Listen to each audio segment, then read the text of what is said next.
Señor Núñez, coincidindo co debate sobre o Estado da Nación, cumpliuse un ano da vaga de lumes que asolou Galicia o mes de outubro de 2017. Vostede, aproveitando esa data, fixo, despois de que os seus conselleiros fixesen en días anteriores unha serie de anuncios de que 22 das 30 medidas que vostede anunciaba no Parlamento en novembro do 17 xa estaban cumplidas, dixo explícitamente que antes de finalizar o ano se cumplirían 28 das 30 medidas que vostede propuxo nesta Cámara. E por iso lle queríamos preguntar por esas medidas que están cumplidas e aquelas que aínda non se cumpliron. Fai un ano, con ocasión dese domingo negro desa vaga de lumes, quedou ao descuberto unha realidade, a realidade de que o Goberno da Xunta de Galicia estuvera en folga. Nunha folga de brazos caídos durante 9 anos onde se despreocuparon completamente non solamente pola política forestal, sino en xeral pola política territorial, o cal deu lugar a facer de Galicia un gran eucaliptal perigoso para a poboación non solamente do medio rural, sino do conxunto do territorio. Por iso chegou a arder o centro da cidade de Vigo. Foron vostedes tamén responsables, a consecuencia desta folga de brazos caídos, da falta de coordinación dos medios dispoñibles, dos servicios de emerxencias, dos servicios de extinción de incendios forestais. E por non facer non tuveron nin a capacidade, debido a esa folga de brazos caídos, que continuaron durante todo este ano, de coordinar as labores de restauración ambiental e as axudas aos concellos para que chegasen en tempo real, non solamente para a recuperación do medio, sino tamén a recuperación socioeconómica das zonas máis danadas. Con este monte queimouse para sempre tamén a súa imaxe de bon xestor dos intereses de Galicia, realizada e construída artificialmente con cartos públicos, e desde logo o que quedou de manifesto aquela noite nas xornadas posteriores é que fronte á súa incapacidade de responder ante unha emerxencia, sí que a xente que as súas propias maos foi quen de salir a defender o ben común. Un recoñecemento explícito deste fracaso foi que vostede tivo que vir a esta Cámara a anunciar 30 medidas para atallar esa situación.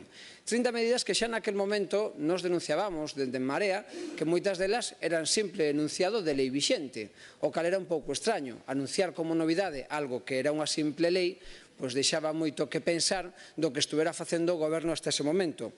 Estou me referindo a título enunciativo de 13 desas 30 medidas que eran repetición de leis vixentes: a actuación en parcelas de titular descoñecido, a incorporación ao banco de terras ou no mesmo sentido cos montes en estado de abandono, as faixas de protección alrededor de estacións eléctricas, a xestión de biomasa de vivendas selladas, os requisitos para facer plantacións a menos de 50 metros dos núcleos, as campañas de difusión da prevención e sensibilización escolar, o impulso aos planes de ordenación de 19 distritos forestais, as axudas para que todos os montes dispoñan de instrumentos de ordenación, a participación dos grupos parlamentarios na redacción do plan forestal ou continuar coa reestruturación parcelaria. Todo isto é lei vixente.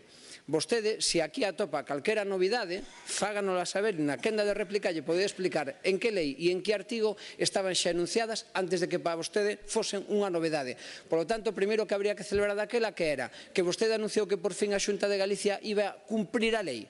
E logo que estaban facendo hasta ese momento? Folga de brazos caídos, incumplindo a norma. Anunciou vostede un segundo grupo de medidas que sí que eran novedosas.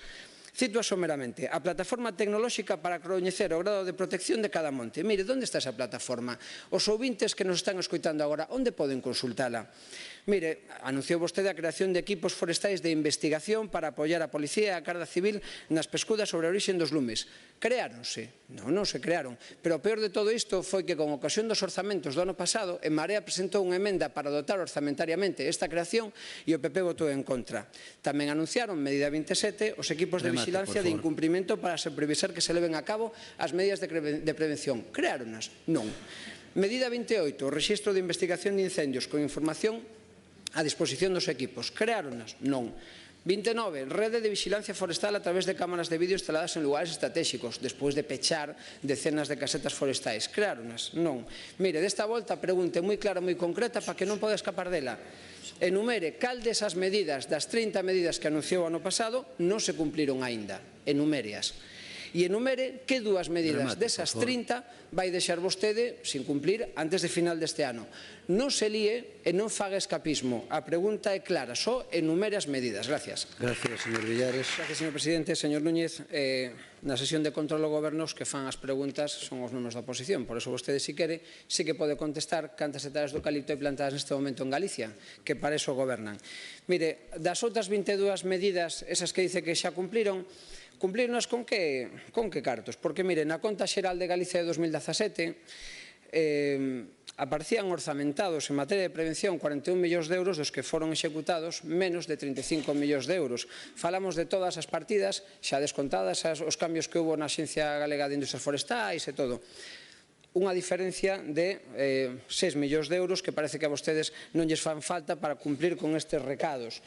Mire, tamén, como xa están presentado o proxecto de orzamentos para o ano 2019, tamén podemos comprobar con relación ao 2018 que é o que se deixa de facer tamén nos orzamentos con relación ao ano pasado. Por lo tanto, non sabemos con que medios van a cumplir esas 22 que dicen que teñen feitas.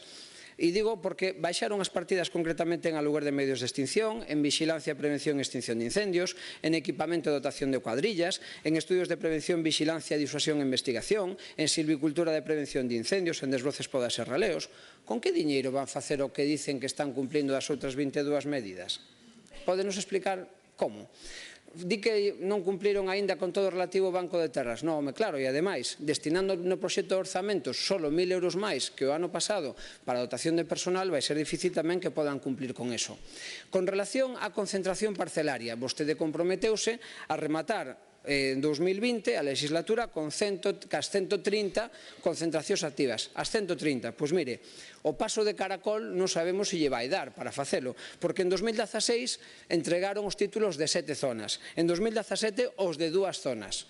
Por lo tanto, se lles quedan 130, vostedes dirán canto farán en 2019 e 2020.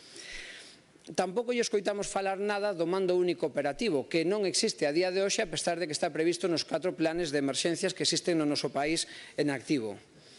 Tamén vostede falou dos plans de impulso forestal, dos cal hasta agora non hai ningún en activo, tamén xa recoñeceu polo menos que non o farían. Despois da SOFOR tuveron a oportunidade de negociar co Goberno do Estado un cambio na fiscalidade e non o fixeron durante todo este ano. Van a facer agora?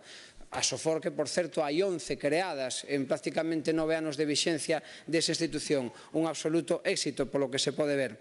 As facilidades para actuar nas parcelas de titular descoñecido é o mesmo e tamén a participación dos grupos parlamentarios na redacción do plan forestal. Non se deu a participación que se comprometera no ano 2015 e a nos isto parecenos absolutamente inaceptable. En canto incluso os convenios de colaboración, non todos os concellos poden asumilos. Falaba vostede do Concello de Mondariz. Hai concellos que teñen que elixir entre conveniar a extinción, a prevención de incendios ou facelo en relación aos servicios sociais e teñen que tomar decisións e non poden facelo polos propios requisitos que lle ponga a Xunta de Galicia. Por iso non se acada nin o 100% no caso dos concellos en materia de bombeiros ou brigadas, nin tampouco se produce nese convenio Cafegán que, por certo, para a limpeza de montes supón para vostedes tamén exhibirse das súas propias responsabilidades e, por suposto, tamén das súas propias competencias. Por certo, cando volve a haber un incendio no ano 2018, un ano despois do ano anterior, como non se activou o mando único operativo, se produce a descoordinación dos medios dispoñibles, non existe un teléfono para que as autoridades municipais se podan coordinar cos servicios de emerxencia e, por lo tanto, os medios acaban chegando tarde ao lugar de extinción dos lumes. Moitas gracias. Gracias, señor Villares.